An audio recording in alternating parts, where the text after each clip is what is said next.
Recherchons la vérité, ne craignons pas de la regarder en face. Souhaitons-la ardemment avec la ferme résolution d'y conformer notre vie. Vérité sur nous-mêmes, vérité scripturale sans altération, sans violence, sans mutilation ou adjonction.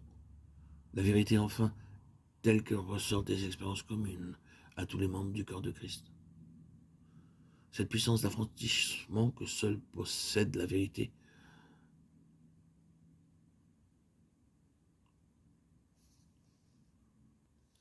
nous permet de poser en principe absolu que pour être délivré de la croyance au mensonge, il faut croire à la vérité.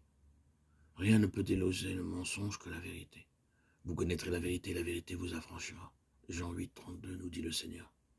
Ceci s'applique à la vérité, sous toutes ses faces, et pas seulement à la vérité particulière dont le Seigneur s'entretenait avec les Juifs, lorsqu'il prononçait ces paroles si riches d'enseignement.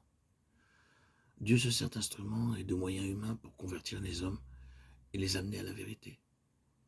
Si une fois converti, l'homme sent qu'il a besoin d'être guéri, délivré, affranchi, qu'il s'adresse au Fils de Dieu. Comment le Fils rend-il libre? Comment délivre-t-il? Par le Saint-Esprit. Et le Saint-Esprit affranchit en révélant la vérité.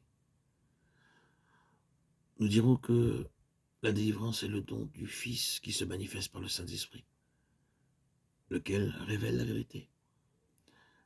C'est ainsi et graduellement que l'enfant de Dieu s'approprie la vérité. Avec l'intelligence, il se l'assimile et elle est mise en pratique. Elle est alors appliquée. Et lorsque la vérité est saisie et pratiquée, une fois saisie et pratiquée, elle s'illumine de telle sorte que celui qui l'a reçue peut la transmettre aux autres. Une vérité qui semble ne pas avoir été saisie par l'intelligence peut alors y demeurer stérile, inutile, jusqu'à ce que l'heure de son application sonne. Alors elle sort de l'oubli, elle surgit, elle est mise en pratique et devient expérience. C'est par une constante application de la vérité, une assimilation de la vérité qui devient expérience que celle-ci se clarifie et s'illumine dans la pensée du chrétien. Alors, il peut enseigner les autres.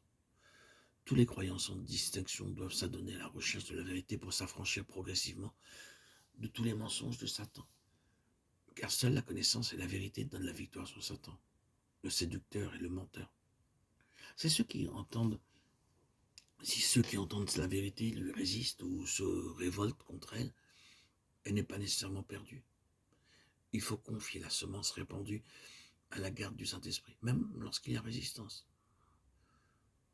La vérité atteint l'intelligence et à un moment donné, elle porte des fruits et devient expérience.